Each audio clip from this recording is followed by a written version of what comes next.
Good evening. My name's Jared. I got to take you back in time. In the 16th century Spanish Empire, a new government technology was born to speed up the most important administrative matters for the Council of State: red tape. The innovation went viral, and governments around the world started using red tape to ship high priority items. You literally had to cut the tape to be able to access the document. But as time passed, more and more items were bound in red tape. The system again slowed as administrative routing systems were backlogged with endless documents bound in red tape. Today, red tape, of course, is synonymous with excessive regulation or conformity to redundant rules or processes. Processes like months of delay in applying for a permit to start a business, to put an addition on your family home, or to have to travel to your local government to submit paper forms for any number of processes, which we'll talk about in a bit. What's the one thing that unites many of these experiences? Well, it's far too much reliance on paper. In government, this is what a paper routing slip looks like. For those of you who have worked in government, you'll know if you want to ship a document, you've literally got to print it out, put a paper routing sheet on top, and ship it around for 6, 7, 8, 12 signatures. It's a process that hasn't evolved much at all in the last 30 years. But it doesn't have to be this way. Our goal at Proof is to improve the efficiency of government by transforming paper processes like this one into digital ones and helping to unlock data to make better decisions. How do we do that? We've built a seamless tool to help improve the velocity and quality of decision making. For tonight's demo, and tonight's entertainment, we've mocked up a common City of Toronto form that as many of you will probably have some experience with. Raise your hand if you have a car in the City of Toronto. All right. If you've got a car in the City of Toronto, then you have most likely at some point had to apply for a 6-month or 12-month residential parking permit. For those of you that haven't, though, you'll be enlightened to learn that you literally have to go on Toronto's website, print out a form, fill it out, make a copy of it, get all your paper documents in order, take those down to City Hall during normal business hours, Monday to Friday, 8:30 to 4:30, and then you have to wait a few weeks to be able to get your permit. It's a pain in the ass. Sarah? Well, thank you, Jared, for that very seamless transition.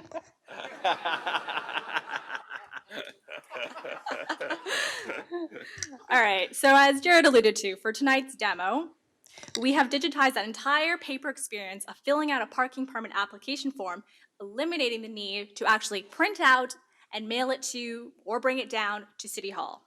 So applicants can actually pay for their fees and upload any relevant documents through an online form.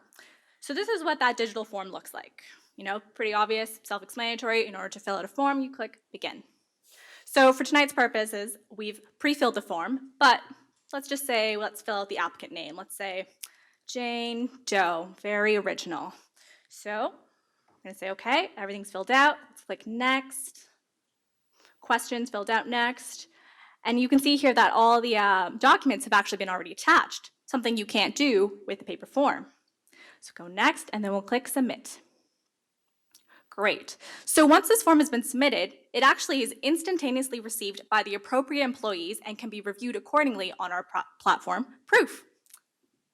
So what you're seeing here is our dashboard, which has been developed to be incredibly user-friendly, and the interface is actually organized into three buckets. So we have decision items here in green, meaning they're open.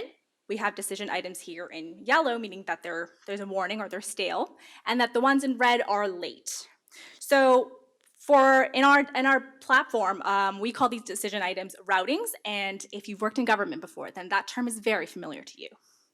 So in this example, I've logged in as a City of Toronto employee in order to review all these parking permit applications. And so I see, oh, hey, there's a routing actually awaiting me.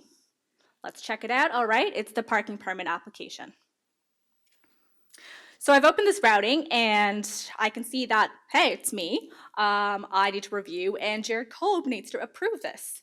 And what's really neat is that all the application data from that form has actually been imported into our platform right away. So we have the applicant name, we have their license number, all their details, the answers to their questions, And over here, we've got all the attachments that are needed, such as a driver's license. So in order to move this forward, I'm gonna have to go and click review and approve. Okay, we're done. So that whole experience actually of reviewing and editing an application becomes incredibly streamlined, and there's no need for any of that stack of paper or moving it around between departments and desks and getting signatures. It's all done on one platform.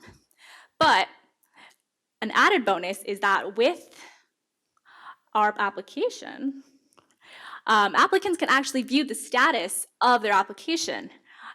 So traditionally with paper forms, you'd have to maybe call the office and then wait on hold for like 10 minutes, 20 minutes to get the status. But in this case, the applicant can actually go into our platform and see, oh, wow, 100% of it has been completed. That means that you will be receiving your parking permit in 3 to 5 business days. Probably mailed, not digitized, not there yet. So as you can see, this whole process is incredibly streamlined now, and there's visibility on the status of the application at every level. So, that's pretty great for employees of the city and as well as the applicant themselves. They, reduce the amount of time that they're waiting and the amount of time that they're dealing with paperwork. So back to you, Co. Thanks, Sarah.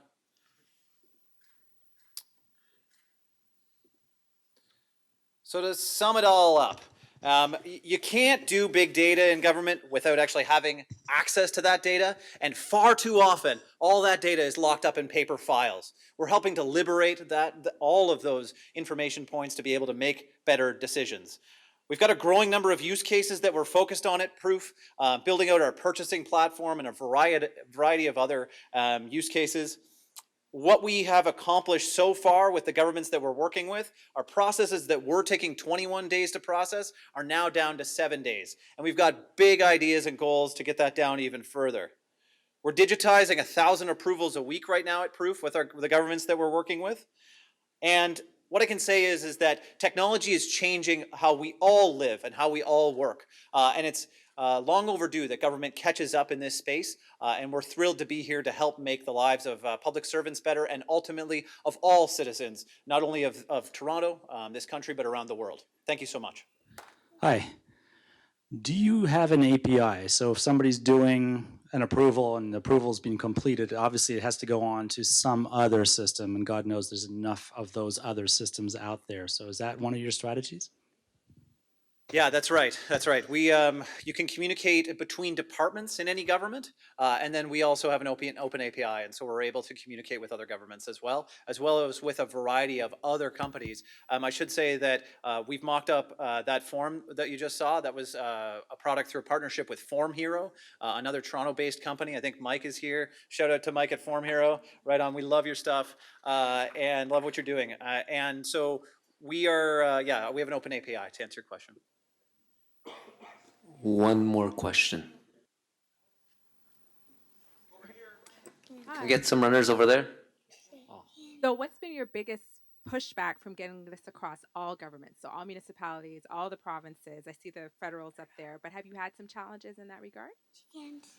Yeah, it's certainly, I feel like, if you can figure out how to sell to government, you can sell to anybody. I would say at this point, certainly change is hard. There's age-old, decision-making structures that are in place. Some are working well, but a lot aren't. But I would say certainly that procurement has been certainly a challenge, and that we're seeing some really innovative procurement models to be able to get in and try something like this. And so we're having some success in that area, but that certainly has been a barrier.